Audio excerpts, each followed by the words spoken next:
Ava Kerim İbrahimovdur danışan. Bəli, eşidirəm. Salam.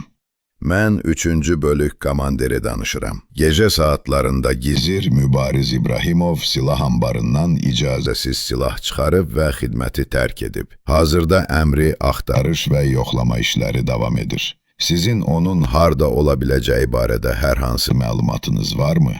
Mənim oğlum belə hərəkət etməz. Silah götürüb qaçmaz. Əgər axtarırsınızsa, düşmən tərəfində axtarın.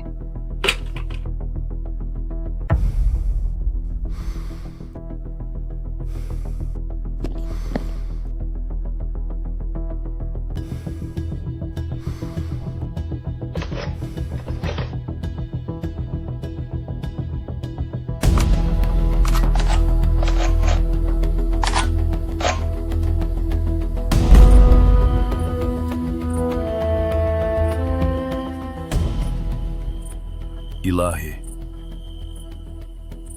mən bu torpağın haqqını verməyə gedirəm. Məni tək buraxma.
İlahi, bu addımı öz adım üçün atmıram. Nə şöhrət, nə də ad üçün. Sənə xatir gedirəm. Yalnız sənin razılığın üçün.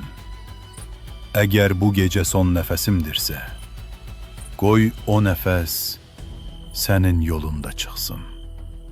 Qoy bu torpaq bir daha tapdalanmasın. Bu bayraq bir daha enməsin. İlahi, amin.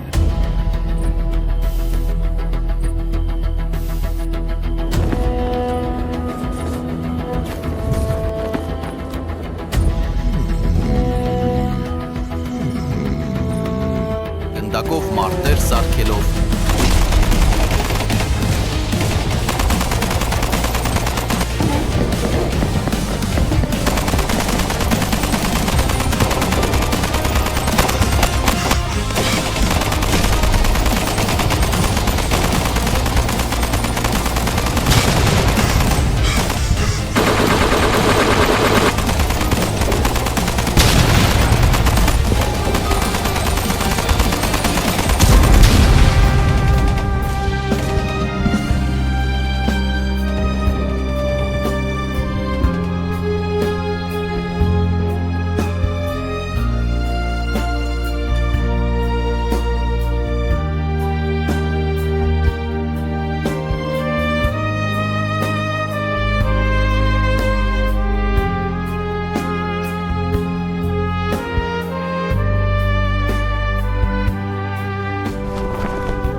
Canım, atam ve anam. Məndən sarı darıxmayın. İnşallah cənnətdə görüşəcəyik. Mənim üçün bol-bol dua edin. Vətənin dar günündə artıq ürəyim dözmür. Allah'a xatir bunu etməliyəm. Ən azından ürəyim sərinlik tapar. şəhid olana qədər bu şərəfsizlərin üzərinə gedəcəyəm. Şəhid olsam, ağlamayın. Əksinə, sevinin ki, o mərtəbəyə yüksəldim. Allaha ibadətlərinizi dəqiq yerinə yetirin, çoxlu sədəqə verin. Seyid nəvəsi olaraq bunu etməliyəm. Allah böyükdür, vətən sağ olsun. Oğlunuz mübariz. Haqqınızı halal edin.